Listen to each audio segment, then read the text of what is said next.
Les 5 et 6 mars, la ville de Saint-Priest lançait la plantation de sa première forêt Miyawaki en plein cœur du parc Nelson Mandela. Objectif, faire pousser sur une parcelle d'à peine 300 m², 900 essences d'arbres issues d'une trentaine d'espèces locales. Un projet participatif auquel près de 200 sans-prios ont pris part joyeusement, se relayant tout le week-end pour créer de leurs mains un futur îlot de fraîcheur. Ça se passe bien. Et puis les enfants sont contents parce qu'ils pourront revenir dans les années à venir pour les voir grandir en sachant qu'ils les auront plantés. Donc c'est chouette. J'ai jamais eu cette opportunité. Donc en plus c'est un moment à partager avec ma fille et mon neveu. Donc j'ai fait les photos, donc ils auront l'opportunité donc de revoir les photos et de se souvenir de ce moment. Et de toute façon on habite sur Saint-Priest, donc au passage on viendra de temps en temps voir les arbres qu'ils ont plantés.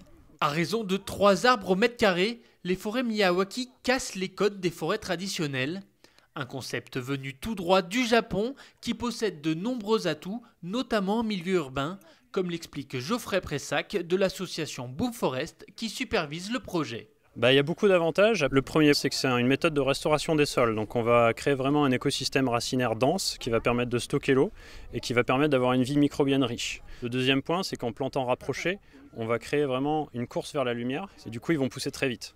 Donc ça donne un résultat relativement rapide, ce qui permet du coup d'avoir un refuge pour les oiseaux et les insectes.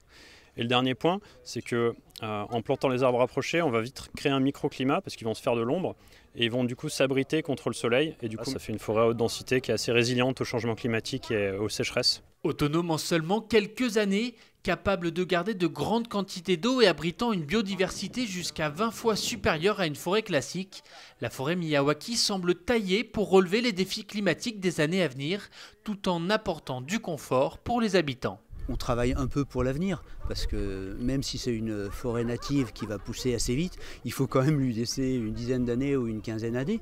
Donc ça c'est une première forêt, j'espère qu'on va pouvoir en développer d'autres. On a un peu de place sur ce terrain et sinon on peut aller aussi au fort de Saint-Priest et à d'autres endroits déjà qu'on a prévus où on pourrait implanter d'autres forêts de ce type-là. Nouveau rouage du grand plan nature initié par la ville en 2017, cette mini-forêt urbaine est une étape supplémentaire sur le chemin des 8000 arbres qui seront plantés à Saint-Priest d'ici 2026.